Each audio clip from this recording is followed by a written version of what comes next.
the PSP hooked up to the television is always pretty cool.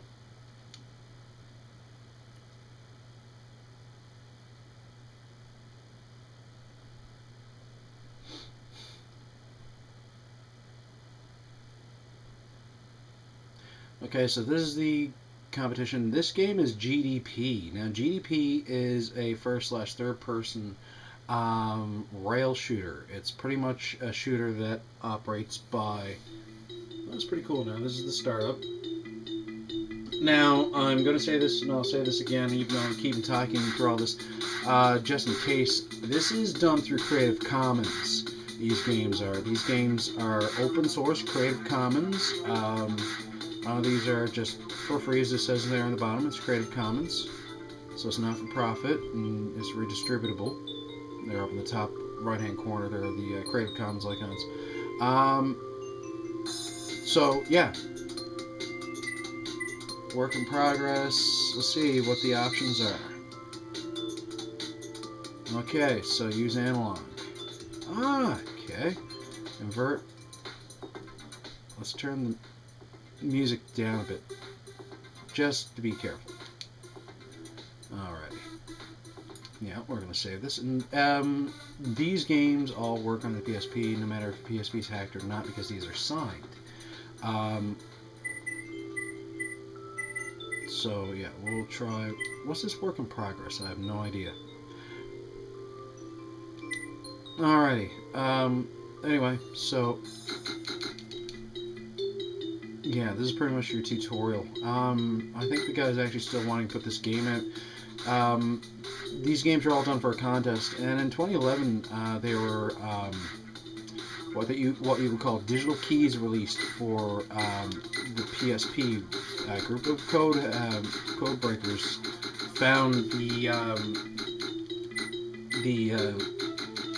keys, the digital keys as you call them, for the Sony PSP's SDK. So in other words, they made an open SDK of the Sony's PSP platform, and emulators and things like that from then on were able to be made so that they could just boot on a regular PSP. You did not have to hack them.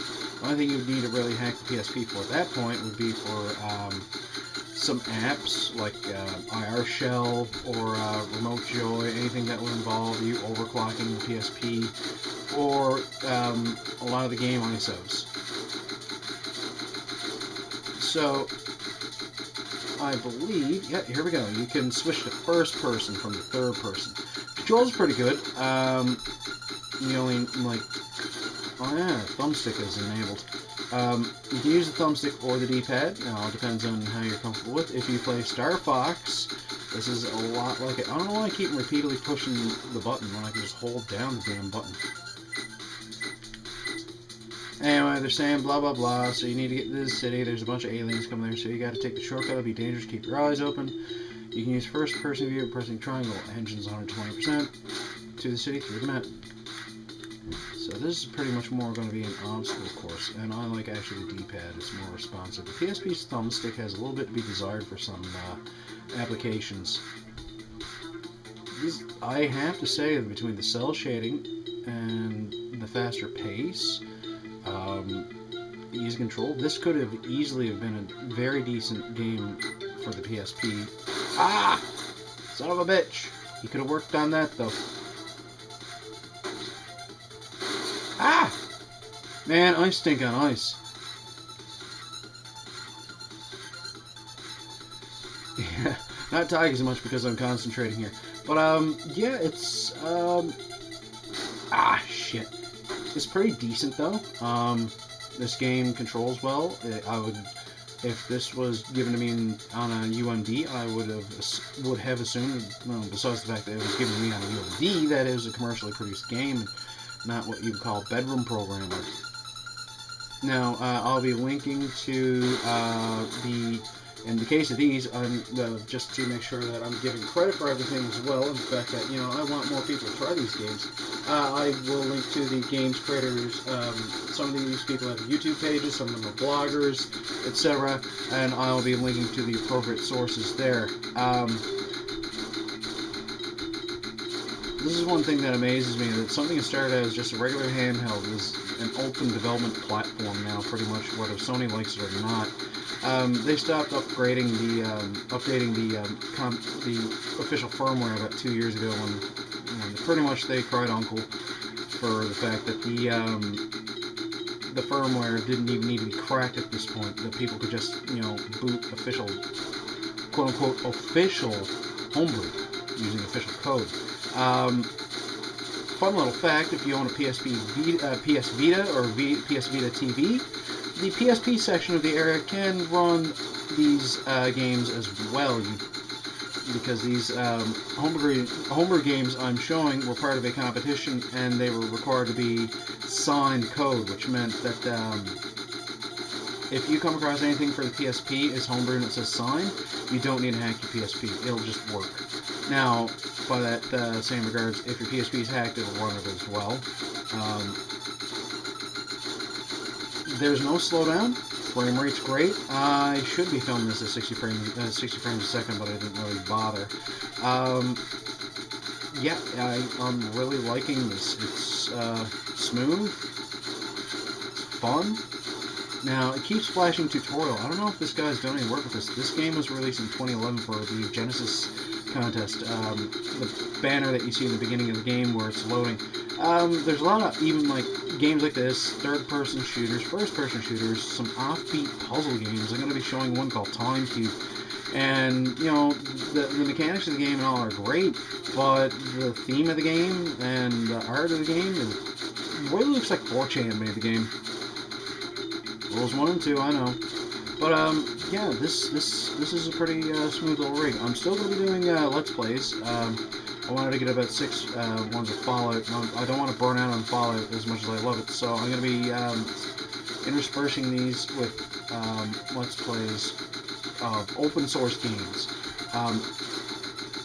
I will be getting another device soon for playing even more open source games, and we're going to be doing a new segment on this channel, well, a new show, which is pretty much called You Can Do This Tech. And what You Can Do This Tech does is it allows me to show you how you can take on some of this stuff without having to have a large amount of knowledge of technology, because, I assume that because you own a computer that you know how to use it, but a lot of people barely do. So, what I do is I show you guys how to do shit, and with a low difficulty rating most times, whether it's going to be using a PSP for non-official usage, or if you decide to bite the bullet like me and get a Raspberry Pi, you can actually end up doing a lot of the things that I do with a lot of ease. And the big dirty L word of Linux is going to be coming up a fair amount of times. But Linux isn't really that terrifying. And I'm getting a bit better at this game.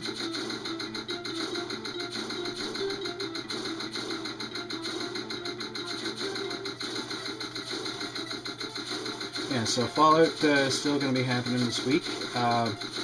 Now as well, I'm thinking about either Saturdays or Sundays doing a live let's play on my Hangouts of some retro games. Now, I can take requests. I'm more going to be doing retro games from the SNES, Genesis, Sega CD era downwards. Game Boy Advance games would also, though, be allowed. Most any portable games, pre-DS, and most any system around the 16-bit era and previously. Although I will be making some exceptions at some points as things progress with the if things become popular with the retro Let's Plays. So this is pretty much just me shooting shit and avoiding shit, but it's pretty cool managing to avoid a lot more shit than before. And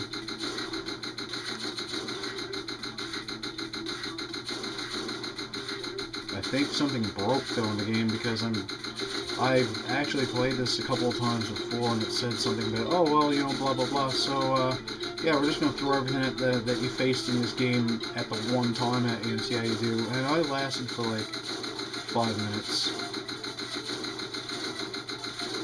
Can you destroy buildings? No, you can't.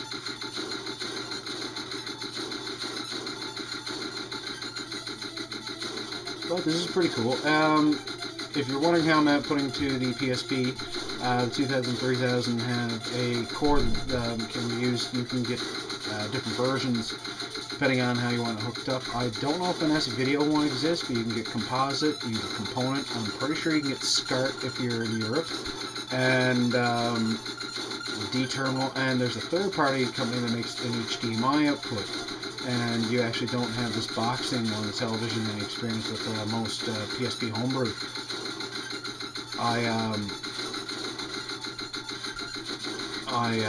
I'm using Intech component cables, which do quite a good job actually in displaying here. But as I said, the TV I'm using doesn't really have a useful zoom functions, but for what I need, it's fine because it's like a 32 or 34 inch, and I'm sitting like 4 feet away from it. Yeah. So yeah, this is G.D.P, gross domestic product. I don't know. The name doesn't matter. All it is StarFox for the PSP, and I'm sure somebody could actually use this engine that this fellow has developed. And actually make a port for the PSP. I'd like to see somebody do that, because the hardware is, you know, fairly good. It's actually better than the 64 in some regards. Blasphemy, I know, but it's a portable. Sony makes good shit. I gotta admit, you know, I'm nonpartisan with my console works. Although when it comes to anything that comes open source development, I gotta say I'm really partial towards the PSP because it's evolved from a portable that Sony gave a lot of fanfare to, and it ended up becoming something else when the hackers discovered that it was easily accessed, able to have a lot of homebrew on there. And after a while, the homebrew scene just became massive with the PSP. Like, PSPs outsell, like, more PSPs are sold, I think, than UMD games total at one point, because people are just buying them to throw their NES ROMs on and things like that. Now, it's become more than that, as this game shows. There are actually people developing independently pretty much its own indie game scene, and there's actually contests on who made the best game for that year, and it's gotten pretty cool like that. I haven't gotten caught up in getting a Vita. I've said before, though, if it comes to North America, which a friend of mine has informed me apparently has plans to come to North America, is the Vita TV. A few people have reviewed it. One dearly departed member of our community, Justin Carmichael, aka Juwario, reviewed it the week before his passing, and it's a great looking system. I want one as kind of a Chromecast slash you know, DLNA client, and along with, you know, the fact that it's a gaming console and it does retro gaming because you can hack it through its PSP emulator. Yeah, so definitely my PSP, though, is going to be getting a lot of usage still.